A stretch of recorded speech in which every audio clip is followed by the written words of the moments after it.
អញ្ជើញចូលរួមក្នុងកម្មវិធីនេះតែធ្វើកម្មវិធីរបស់យើងមានសភាពអត់ទឹកអើកងនិងសកម្មប្រកបដោយភាពរីករាយហើយជាខ្ញុំប្រាំផ្ញើសារថាសូមឲ្យយើងទាំងអស់គ្នាមានភាពកក់ក្ដៅបាទដូចនៅក្នុងដៃនៃបេដារបស់យើងបាទព្រោះកម្មវិធីរបស់យើងនេះគឺមានការសម្របសម្រួលបានស្រួលបួលល្អត្រឹមត្រូវហើយជាមួយអាជ្ញាធរដែនដីពីពិសេសគឺសាលារាជធានីភ្នំពេញมันមានអ្វីគួរតែមានការព្រួយបារម្ភទេហើយគឺថាយើងគ្រាន់តែគោរពនៅក្រមឬក៏បើវិជាទេក្នុងរបស់អង្គវិធីរបស់យើងគឺជាការស្រេចបាទហ្នឹងហើយក្នុងឱកាសនេះដែរក៏ខ្ញុំមានភារៈដើម្បីរំលឹកបន្តិចបាទអ្វីទៅជាកិច្ចប្រពៃសន្តិភាពទីក្រុងប៉ារីសបាទគឺថាឈ្មោះពេញរបស់កិច្ចព្រមព្រៀងនេះឈ្មោះថាកិច្ចព្រមព្រៀងដំណោះស្រាយនយោបាយរួមនៃចំនួនកម្ពុជាបាទដែលមហាជនទូទៅអាចហៅថាកិច្ចព្រមព្រៀងប៉ារីសមានទីក្រុងប៉ារីសសម្រាប់ទីក្រុងប៉ារីសគឺកិច្ចព្រមព្រៀងហ្នឹងគឺមានប្រទេសតម្រាំងបារាំងក៏លោកកំណាងនៅទីនេះដែរបាទអញ្ចឹងគឺហៅថាកិច្ចព្រមព្រៀងប៉ារីសក៏យើងមិនអាចយល់បានថានេះគឺជាកិច្ចព្រមព្រៀងដំណោះស្រាយនយោបាយរួមមួយនៃចំនួនកម្ពុជាបាទកិច្ចព្រមព្រៀងពាក់ព័ន្ធចំនួន4បាទហើយតែកិច្ចព្រមព្រៀងហ្នឹងមិនមែនមួយទេមានដល់តែ4បាទដែលជាកិច្ចព្រមព្រៀងរួមតែមួយបាទទី1ហៅថាកិច្ចព្រមព្រៀងចុងក្រោយនៃសន្និសីទប៉ារីសស្ដីពីកម្ពុជាបាទហើយបងប្អូនដែលចេះច្រើនណាឃើញមួយរយៈនេះរៀនតាមអនឡាញច្រើនណាបាទខ្លះបកកាយយើងយកទៀតណាបាទទី2កិច្ចព្រមព្រៀងស្ដីពីដំណោះស្រាយនយោបាយរួមមួយនៃចំនួនកម្ពុជាអានឹងពុស្ដាបាទពុស្ដាណាមានឧបសម្ព័ន្ធរហូតដល់4ឧបសម្ព័ន្ធ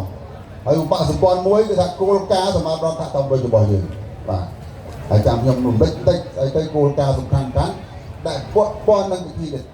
បាទទី3កិច្ចព្រមព្រៀងទាក់ទិនទៅនឹងអធិបតេយ្យភាពឯករាជ្យបូរណភាពនិងភាពមិនអាចរំលោភបាននៃដែនដីអព្យាក្រឹតភាពនិងឯកភាពជាតិបាទឯកភាពជាតិសំខាន់ណាស់បាទទី4គឺសេចក្តីថ្លែងការណ៍ស្តីអំពីការស្ដារនិងការកសាងប្រទេសកម្ពុជាឡើងវិញបាទគឺ4ហ្នឹងហៅថាកិច្ចព្រមព្រៀងប៉ារីសគឺដូចខ្ញុំបានជម្រាបមិញថាស្អីទៅជាគោលការណ៍សម្រាប់រដ្ឋធម្មនុញ្ញនៃប្រជាណាចក្រកម្ពុជារបស់យើងបាទទី1មិនមែនទី1ទេក៏ចំណុចសំខាន់ទី1ចំណុចសំខាន់គឺមានច្រើនយ៉ាងនេះបើខ្ញុំលើកចំណុចសំខាន់ហើយចំណុចមួយចំនួនវាពាក់ព័ន្ធនឹងក្នុងប្រធានបទថ្ងៃនេះដែរទី1គឺដោយសារប្រវត្តិសាស្ត្រសោកនាដកម្មគឺថារដ្ឋធម្មនុញ្ញកម្ពុជាគឺត្រូវទាមទារឲ្យមានវិធានការពិសេសដើម្បីអីដើម្បីការគោរពសិទ្ធិមនុស្សអញ្ចឹងហ៎បាទអញ្ចឹងរដ្ឋធម្មនុញ្ញរបស់កម្ពុជាគឺត្រូវទាមទារ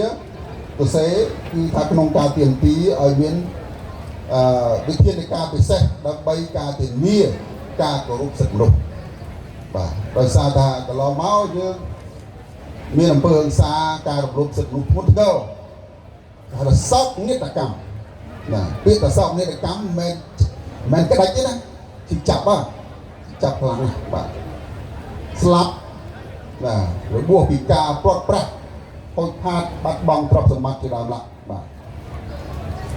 ចំណុចមួយទៀតសំខាន់ដែរគឺប្រកាសអំពីលក្ខន្តិកៈបាទ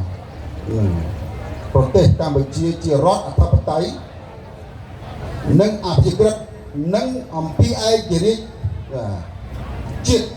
អំពីឯកភាពជាតិរបស់ប្រជាជនកម្ពុជាណាគឺចំណុចឯកភាពជាតិក៏ត្រូវតែចែកដោយរដ្ឋធម្មនុញ្ញនៃប្រជាជនកម្ពុជា